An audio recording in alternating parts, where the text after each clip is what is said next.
Have you ever thought about how sushi making resembles a love story, Stephen? Well, that's an interesting comparison. Can you elaborate? Absolutely. So when we begin to learn sushi making, we're introduced to so many elements all at once. The rice, the ingredients, the technique, the rolling. It's a little overwhelming yet exciting, just like the beginning of a new relationship. I see the connection you're making. And as we continue to experiment and practice, we begin to understand the right proportions, the balance between the different ingredients, and the fine details that contribute to a perfect sushi roll. That's similar to understanding your partner in a relationship, getting to know their likes, dislikes, quirks, and habits. Exactly. Just like sushi, a relationship can't be perfect at first. It takes time, patience, and a lot of learning. If we apply too much force, the roll fails. If we barely put any effort, it won't stick together. Similarly, a relationship requires a balanced investment of time, care, and commitment. And when we finally master sushi making, we're able to experiment, to add our unique touch to it, making it very personal. That's like a well-established relationship too, right? Yes, over time, the couple is in tune with each other, creating their personal rituals and traditions, the same way sushi makers can add their finesse over a well-mastered skill. Do you remember our couple's first encounter, Stephen? It was at a homemade sushi class. Yes, they had that instant connection over sushi, right? Exactly, Stephen. They were both enthusiasts, eager to learn. Can you imagine the thrill of their first clumsy attempts at rolling sushi, the excitement of something new? And don't forget the anticipation leading up to tasting each other's creations. Our sushi as a metaphor for romance is truly fascinating. The intricate process of rolling sushi together, I guess it can be a minute reflection of the bond they were forming. Yes, it's not simply about the end product, but the journey of getting there. The laughter over a failed sushi roll, or the sense of achievement when they finally got the perfect roll. These were all layers adding depth to their bond. I assume sushi became a significant part of their shared memories. Absolutely, Stephen. Sushi making was more than just a class for them. It was an experience of love and learning, of growing together. I wonder how the joy of making sushi together tasted in their first bite. Judging from the joy they found in sushi making, it must have tasted like love. By the way, how do different types of sushi represent different aspects of their relationship, Emma? Great question, Stephen. Each sushi roll with their unique combination of ingredients could be seen as a moment in their relationship. Some sweet, some spicy, some just perfect. There is a certain beauty in this multitude of experiences represented by different sushi rolls. Love served on a sushi mat. Can't wait to hear more about their journey. It's truly interesting how sushi making became a cornerstone of their relationship, isn't it, Emma? Absolutely, Stephen. From the sushi class, they took their growing passion home. Their home kitchen transformed into a sushi studio. Raw fish, sharp knives, bamboo mat. They were eager to recreate that first sushi class experience, and it was then that their love bloomed even more. I'm sure they might have made some kitchen blunders along the way, didn't they? Oh, they certainly did, Stephen. There were instances when they overstuffed the sushi rolls, or when they couldn't quite get that perfect slice. It was a trial and error process, but the beauty of it all was that their missteps led to laughter and closer bonds. Each mistake, each failed roll of sushi weren't failures at all, but memories etched into the timeline of their relationship. That's beautifully illustrative, Emma. Sushi making is complex and needs practice. I guess these experiences mirrored their journey to create a perfectly harmonious relationship, much like a sushi roll, right? You're on point, Stephen. Just like a sushi roll with various ingredients coming together to make a beautiful whole, their relationship too was a blend of their individualities, their quirks, and charms. Making sushi together was their unique platform to acknowledge and appreciate each other's distinctiveness, while also forging a shared experience. Perfection wasn't the goal, but cherishing the journey to it was. To commemorate all these little moments they shared, the couple decided on a little something special, didn't they, Stephen? They certainly did, Emma. One day our sushi lovers abandoned the traditional ring tucked inside a velvet box and went for a different kind of proposal. Over the home-prepared sushi dinner, he popped the question. Any guesses on how? Oh, the proposal itself was a piece of art, wasn't it? Just like how they wrapped delicious fillings into sushi rolls, he wrapped his love into a sushi. He must have snuck a prettily wrapped ring into one of the sushi rolls, right? Bingo, Emma. He carefully tucked the ring inside one of the sushi rolls. Can you imagine the surprise on her face when she found a sparkling diamond in her sushi? Now that's what I call a sushi surprise. That truly is a sushi surprise. It signifies how deeply Sushi had become intertwined with their relationship, that it was also a part of their engagement. I believe they followed a similar tradition for their Valentine's Day celebrations, yes? That's right, Emma. Every Valentine's Day since, they've celebrated their love with a sushi-making session. It became their own special tradition. Their love story is a testament to how shared interests create personal traditions that fortify bonds. Love and sushi emerged as the strongest bond for them. Speaking of sushi, how it came to be is a fascinating story in itself. All right, Emma. Enlighten us with some sushi history, keeping it tasty, I presume. Indeed, Stephen. The original type of sushi, known as narazushi, was first developed in Southeast Asia as a method of preserving fish in fermented rice. After a few months of fermentation, the rice was discarded and the fish was eaten. Wait, so the main star wasn't the rice but the fish? Yes, that's right. Now, the sushi we know today, combining vinegar, rice, and fish, has its roots in Edo, current Tokyo, during the 19th century, and it's been evolving ever since. So the sushi we're familiar with is relatively new, historically speaking. Exactly, Stephen. What began as a street food in Edo is now considered a delicate craftsmanship requiring rigorous training in Japan. It further extends to cultural significance where sushi is considered an art form combining aesthetics and palate. And here I thought sushi was just about rolling rice and fish together. Emma, could you guide us through the intricacies of traditional sushi making? Certainly. The traditional sushi making process in Japan requires utmost precision. The sherry, or sushi rice, must be cooked with the perfect balance of vinegar, sugar, and salt. The neta, which is the fish or vegetable topping, must be fresh and paired well. Then there's the mastery of slicing, presenting, and even learning how to eat sushi properly. The saying goes that the flavor of sushi can change greatly depending on the temperature and manner in which it is eaten. Wow. Sushi sure is a craft involving so much more than meets the eye. Knowing about sushi history and how it's made certainly adds depth to our love for the dish. But every sushi experience is incomplete without a drink to complete the flavor palette. And the perfect partner for sushi is sake. Oh, so it's not just any drink, but a specific kind of drink that's ideal. That's right, Stephen. Sushi and sake, this combination has been celebrated in Japanese tradition for centuries. Sake balances out the saltiness from soy sauce and the tangy wasabi and complements the subtle flavor notes in the sushi. It's the harmony of taste at its best. Okay, I get why sake is a good match. But aren't there different types of sake? Could you tell us more about that? You're absolutely correct. Sake has a lot of variants. Junmai sake, which is pure and rich, pairs well with full-flavored sushi rolls. On the other side, ginjo sake, which is fruity and light, is perfect for sashimi and simpler makizushi. Now that's interesting.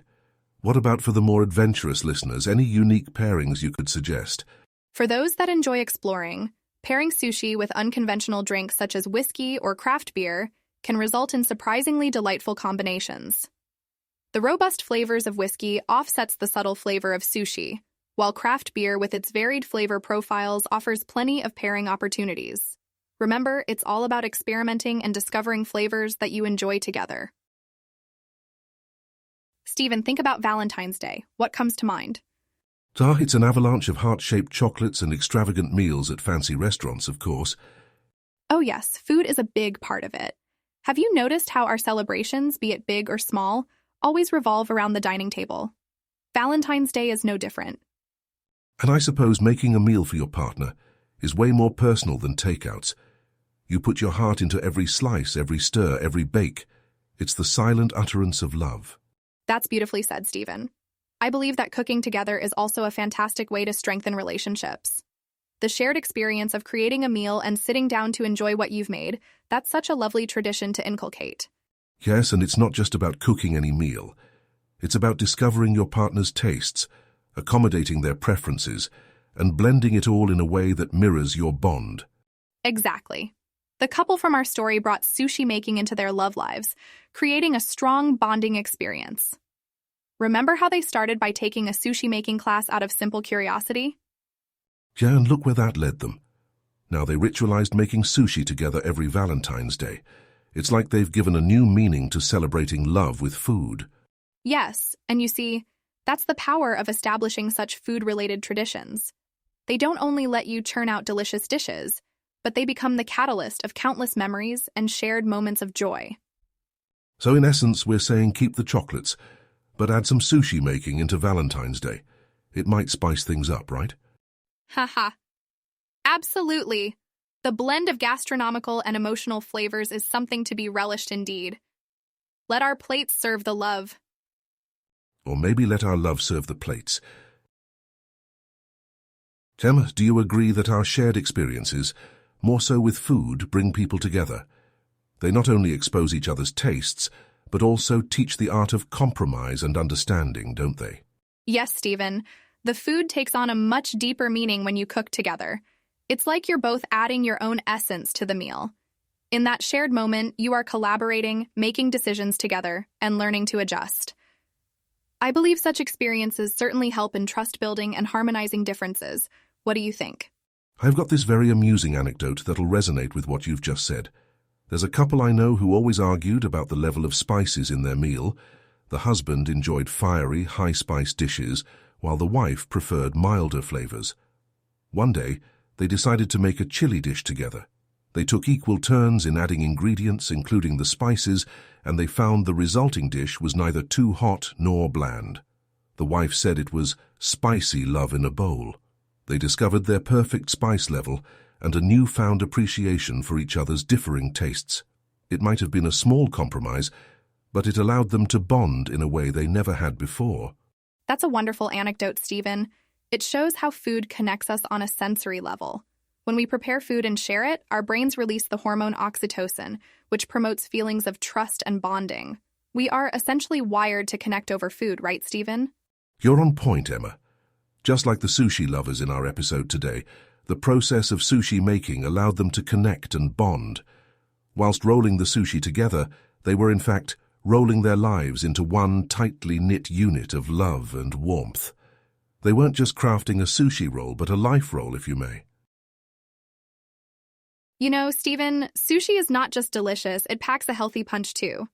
Are you aware of the health benefits of sushi? I do know it's considered a healthy meal choice, but I'm not certain about the specifics.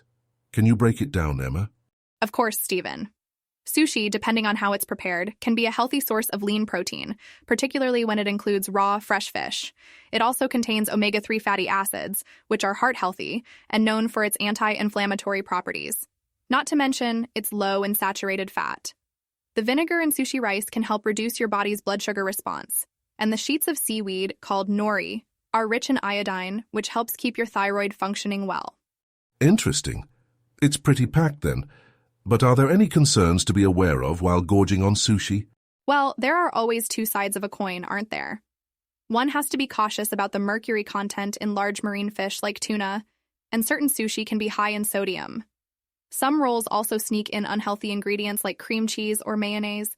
It's important to make smart choices while ordering, and I'd suggest not to drown your sushi in soy sauce, keep it minimal.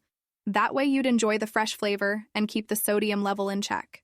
Got it, Emma. It looks like moderation and making smart choices is the key here, right? Absolutely. Just like most things in life, even sushi is best enjoyed in moderation. All right, time for some practical sushi tips. Can I kick off, Stephen? By all means, Emma, take it away. Great. So, to start off, quality of your ingredients is paramount. Fresh fish, crisp nori, and perfectly cooked rice are the building blocks of any delicious sushi. Always get the freshest fish from a reputable supplier. Remember, sushi showcases the raw fish, so it needs to be of top-notch quality. That makes sense. And the rice, I always mess that up. Oh, the rice. It can be tricky, but with practice, you'll master it. First, always wash the rice thoroughly until the water runs clear. Overcooking the rice is a common mistake. It should be cooked just until it's tender. And remember to let it cool down before you start rolling. Stephen, I'm guessing you've had a few sticky finger situations? Guilty as charged. It's a mess. I'm assuming there's a trick. Absolutely. A helpful tip to prevent rice from sticking to your hands is to moisten them with a bit of water or vinegar. It keeps the rice from sticking, and you end up with a clean roll. That's really practical. What about the rolling part? It's kind of complicated. Rolling sushi might look daunting, but once you get the hang of it, it's fun. Using a sushi mat helps to shape and tighten the roll. Just remember not to overstuff the roll with too many ingredients, or closing it will become a disaster. And one thing to remember, when slicing sushi, always use a sharp knife. It keeps the roll intact. The overstuffing. That's where I've been going wrong. No worries, Stephen. Everybody learns with time. Now, shall we shift gears and talk about a simple sushi recipe for our beginners out there? Absolutely, let's dive into it.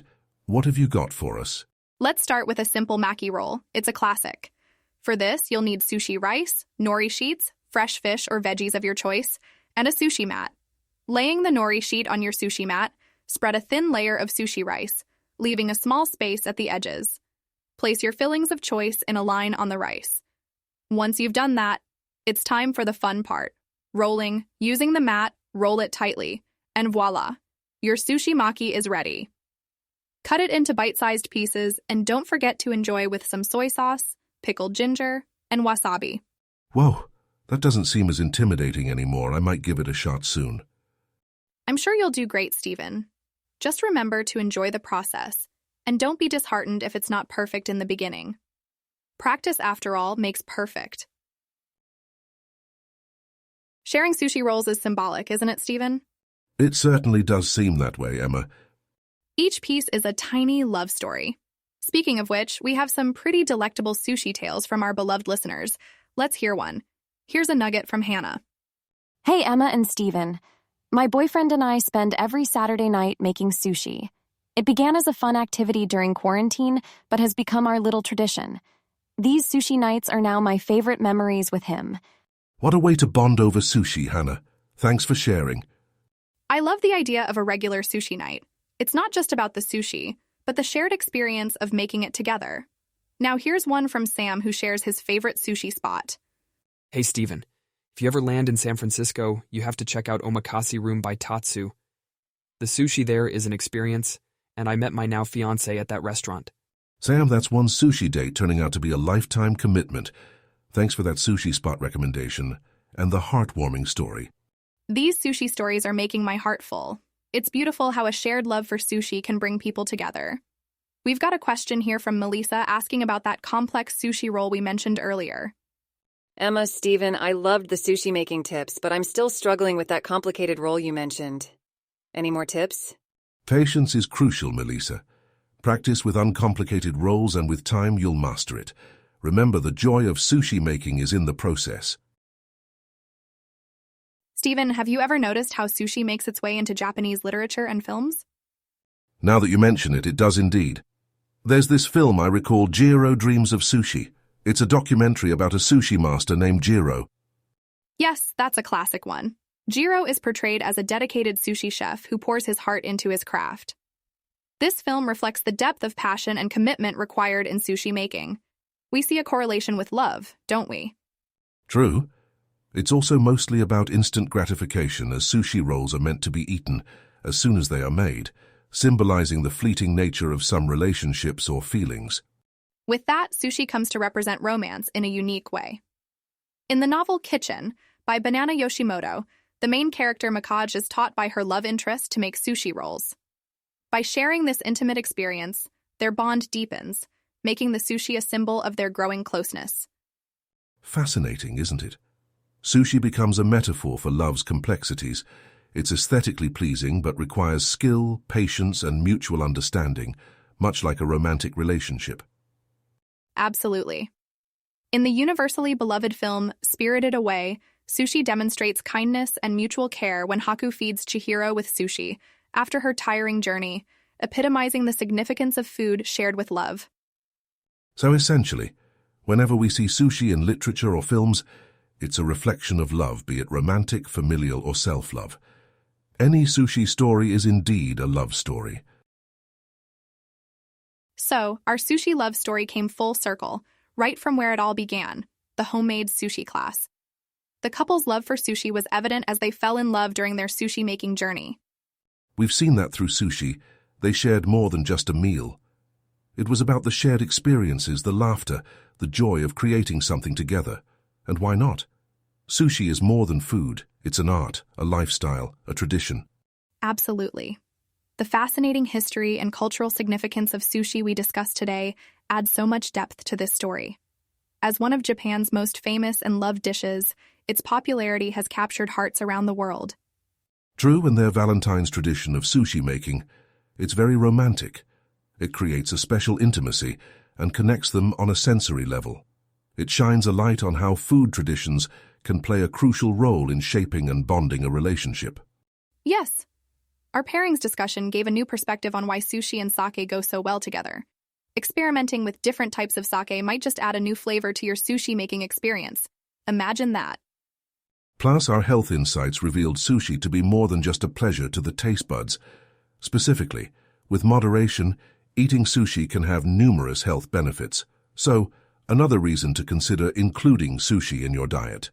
Stephen, your point about self-made sushi at home taking a healthier spin is spot on. We've also discussed various sushi recipes, didn't we? It encourages our listeners to step on the sushi-making path themselves. Definitely, Emma. The door to a delicious love story may just be through a tray of homemade sushi. With all the tips we've mentioned, making sushi at home can be as exciting as it is delicious. Well, our sushi love story was quite a delicate dance of flavors, wasn't it, Stephen? Exactly, Emma. The delicate balance, the shared passion, and the sweet love stories all reminded us that food truly is an incredible medium for connection. That said, are you ready for another ride to uncover another delicious love story, Stephen? Absolutely, Emma.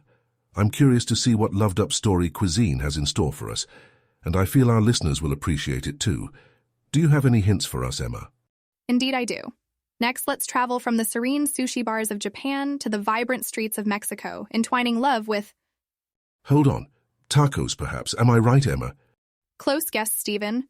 We are actually exploring the love that brews over the slicing of avocados, the mashing of ingredients, the tradition of guacamole. Prepare to be taken on a culinary love journey next time. Guacamole, I can already taste the flavorful blend. I'm sure it's going to be another flavorsome love story to savor. So, join us next time when we unwrap the stories hidden within the fresh avocados and perfectly ground seasonings. Rest assured, we're cooking up a story that will spice up your imagination.